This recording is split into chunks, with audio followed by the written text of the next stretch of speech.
वज़ीर दाखिला मोहसिन नकवी की मसद में ईरानी वज़ीर ख़ारजा अब्बास अराग़ची से मुलाकात में बाहमी दिलचस्पी के मोड़ पर तबादला ख्याल किया गया। ईरानी कौमी सलामती के सरबराह मोहसिन रज़ाई से भी मोहसिन नकवी की मुलाकात। मोहसिन रज़ाई ने कहा है कि पाकिस्तानी हुकूमत, अवाम और फ़ौज आलम इस्लाम का अजीम असासा है। खुशी है वज़ीर आज़म शहबाज शरीफ और फील्ड मार्शल सईद आसिम मीर खित्ते में अमन के लिए किरदार अदा कर रहे हैं। ईरान पाकिस्तान को स्ट्रेटजिक शराकतदार समझता है। दोनों ममालिक के रहनुमाओं, हुकूमतों और फौजी कमांडर्स के ताल्लुकात अहम सरमाया है। जंग के दौरान पाकिस्तानी अवाम ने भरपूर हिमायत की। दोनों ममालिक के अवाम के दरमियान मोहब्बत मिसाली है। ईरान, पाकिस्तान, सऊदी अरब और पाकिस्तान समेत बड़े इस्लामी ममालिक की जिम्मेदारी है कि इस्लामी इत्तेहाद के लिए किरदार अदा करें। मोहसिन नकवी ने मोहसिन रज़ाई को सुप्रीम नेशनल सिक्योरिटी काउंसिल की सरबराही मिलने पर मुबारकबाद दी। कहा पाकिस्तान और ईरान के ताल्लुकात मुस्तहकम और अटूट हैं। मोहसिन नकवी ने ईरानी सदर डॉक्टर मसूद पेज़ेशकियान से मुलाकात में फील्ड मार्शल आसिम मीर का खुसूसी पैगाम पहुंचाया और मसूद पेज़ेशकियान को मक्का दिफाई मुआहदे पर एतमाद में लिया।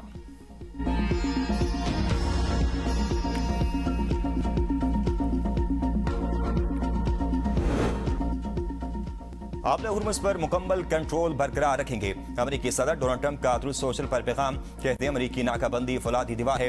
ईरान इसके खिलाफ कुछ नहीं कर सकता। इनके पास ना बहरिया है, ना फिजाइया और ना ही पैसा। ईरानी फौजियों को तनख्वाहें नहीं मिल रही, फौजी एहलकार फरार हो रहे हैं। ईरानी क़यादत गैर यकीनी सूरत हाल से दो चार है। पासदारान इनकलाब तबाह हो चुकी, ईरानी मईशत तबाह हाल है। वहाँ महंगाई 300% है जो मजीद बढ़ रही है। ईरान के पास फेक न्यूज़ हैं, वो सिर्फ बातें करते हैं। मशरिक़ वस्ता का साबिक हुंडा ईरान अब पहले जैसा ताकतवर नहीं रहा।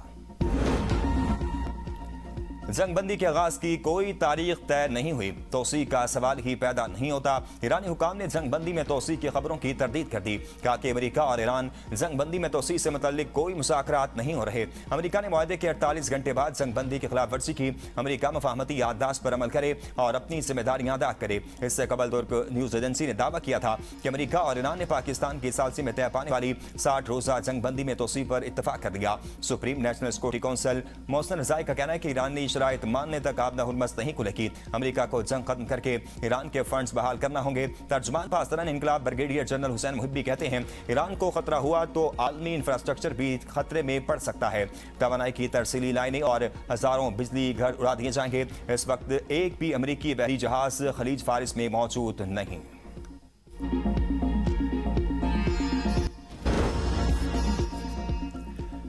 वज़ीर आज़म का पहली यूथ एम्प्लॉयमेंट पॉलिसी का ऐलान। तकरीब से खिताब करते हुए कहा यूथ पॉलिसी के तहत तमाम लेबर फोर्स में ख़वातीन के लिए 35% कोटा होगा। हर साल स्टार्टअप्स के लिए 10% कोटा मुख्तस किया जाएगा। HSN के मुकाबले में गरीब बच्चों के लिए दानिश स्कूल्स कायम किए। रवां साल IT और AI की तालीम के लिए नौजवानों को चीन भेजा जाएगा। पाकिस्तान की आबादी का बड़ा हिस्सा नौजवानों पर मुश्तमिल है और कौम को अपनी नौजवान नस्ल से बहुत उम्मीदें वाबस्ता हैं। इनकी तालीम, तरबियत, रोजगार और जदीद इल्म तक रसाई यकीनी बनाना हुकूमत की तरजीहात में शामिल है। बतौर खादिम पंजाब तालीम के फरोग के लिए कई इक़दाम किए। भरपूर कोशिश की कि पाकिस्तान तालीमी मैदान में दीगर ममालिक से पीछे न रहे। गरीब बच्चों को भी वही तालीम के मौके मिलने चाहिए जो वसाइल रखने वाले खानदानों के बच्चों को हासिल हैं। ये ताना दिया जाता था कि जनाब ये लैपटॉप बच्चों को रिश्वत के तौर पर दे रहा है। वाह वाह वाह। मैं समझता हूं कि कुछ लोगों ने लैपटॉप को मशीन कहा। वो कुछ कहें, मैं लैपटॉप को मिशन जानता हूं, मिशन जानता हूं और मैं इसको आगे बढ़ाऊंगा और आगे बढ़ाऊंगा। नौजवानों को टैबलेट्स देके खुश कर लेंगे नहीं, आप उनसे पूछें तो सही उनको चाहिए क्या। अपना निज़ाम ठीक कर लें, हमें इंसाफ मिल जाए, हमें मेरिट मिल जाए, हमें जॉब की अपॉर्चुनिटीज मिल जाए, वो हम नहीं दे पाते नौजवान को। अब उस नौजवान को आप नौजवान कहें, उसको कॉकरोच कहें, उसको जो मर्जी चीज़ कहें। कुछ भी ना कहा और कह भी गए। लैपटॉप स्कीम पर वज़ीर आज़म शहबाज शरीफ का वज़ीर दाखिला मोहसिन नकवी को दबंग जवाब। कहा कुछ लोग लैपटॉप को सिर्फ मशीन कहते हैं लेकिन मैं इसे एक मिशन समझता हूं। ताना दिया गया कि लैपटॉप से बच्चों को रिश्वत दे रहा है। लैपटॉप नौजवानों को जदीद दौर में दाखिल होने और जदीद इल्म तक रसाई हासिल करने में मदद दे रहे हैं। अपना मिशन जारी रखूंगा। आज तक हमने 7 लाख लैपटॉप्स मेरिट पर तकसीम किए। नौजवानों की बेहतरी के लिए हर चीज़ कर गुजरूंगा। वसाइल की कमी नहीं, कमी है तो कुछ कर गुजरने की। मोहसिन नकवी ने कहा था लैपटॉप और टैबलेट देने से नौजवानों को खुश नहीं किया जा सकता।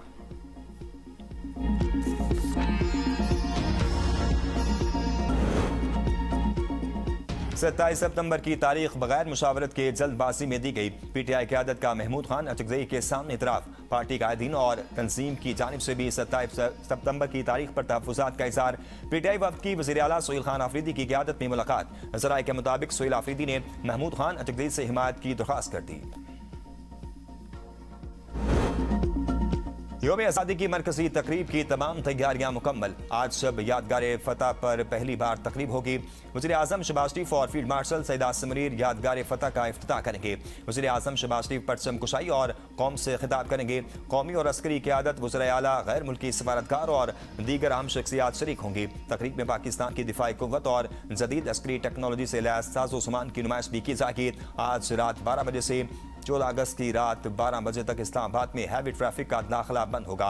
यादगार फतह H8 के अतराफ मुतअद्दिद सड़कें भी ट्रैफिक के लिए बंद रहेंगी। शहरियों को मुतबादिल रास्ते अख्तियार करने की हिदायत। इस्लामाबाद के तमाम अहम हाइकिंग ट्रेल्स 13 अगस्त को जिंदा दिल हैं।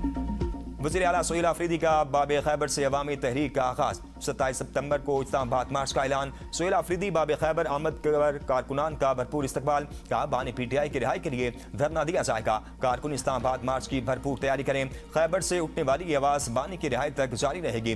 काबीना इजलास से खिताब में कहा काबीना अरकान मुखालिफिन की बातों के बजाय कारकर्दगी पर तवज्जो दें। IMF की रिपोर्ट करदा 5300 अरब रुपए की इतनी बड़ी करप्शन पर कोई आवाज़ नहीं उठा रहा। अवाम के टैक्स का पैसा लूटा गया।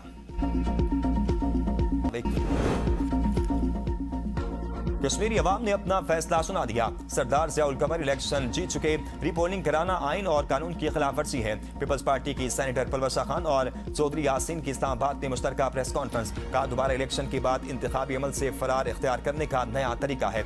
अगर कोई कानूनी बुनियाद है तो इलेक्शन कमीशन उसे वाज़ेह करे। नून लीग और मुखालिफ उम्मीदवार अवामी फैसले तस्लीम करें। चौधरी यासीन ने कहा है कि हमारे उम्मीदवार वाज़ेह बढ़तरी से कामयाब हो रहे थे। नून लीग आज़ाद कश्मीर में इंतशार और फसाद की सूरत हाल पैदा करना चाहती है जो किसी तौर काबिल कबूल नहीं। हुकूमत ने पेट्रोलियम मसनूआत की नई कीमतों का ऐलान कर दिया। हाई स्पीड डीजल की कीमत पे 54 पैसे फी लीटर का इजाफा। हाई स्पीड डीजल की नई कीमत 382 रुपए 79 पैसे फी लीटर मुकर्रर कर दी गई। पेट्रोल की कीमत में 94 पैसे फी लीटर कमी। पेट्रोल की नई कीमत 324 रुपए 98 पैसे फी लीटर मुकर्रर। गुड्स ट्रांसपोर्टर्स की हड़ताल जारी। मुख्तलिफ शहरों में अशियाए ज़रूरिया की तरसील मुतासर। कई मंडियों और मार्केट्स में ताज़ा फल, सब्जियां, आटा, चीनी और दीगर रोज़मर्रा इस्तेमाल की अशिया की किल्लत। हड़ताल के बायस मुल्क भर में सब्जियों समेत खाने पीने की अशिया महंगी होने लगी। ताजरों ने खबरदार किया है कि अगर हड़ताल तवील हुई तो कीमतों में मज़ीद इजाफा और सप्लाई चेन में शदीद खलल पैदा हो सकता है। सदर आल पाकिस्तान गुड्स ट्रांसपोर्ट इत्तेहाद मलिक शहजाद अमान कहते हैं हुकूमत ये न समझे कि दिसंबर की तरह इस बार भी हड़ताल खत्म कर देंगे। मुतालबात की मुकम्मल मंजूरी तहरीरी तौर पर होने तक हड़ताल खत्म नहीं होगी। मुतालबात की मंजूरी में 6 माह भी लगे तो हड़ताल जारी रखेंगे। गुड्स ट्रांसपोर्टर्स की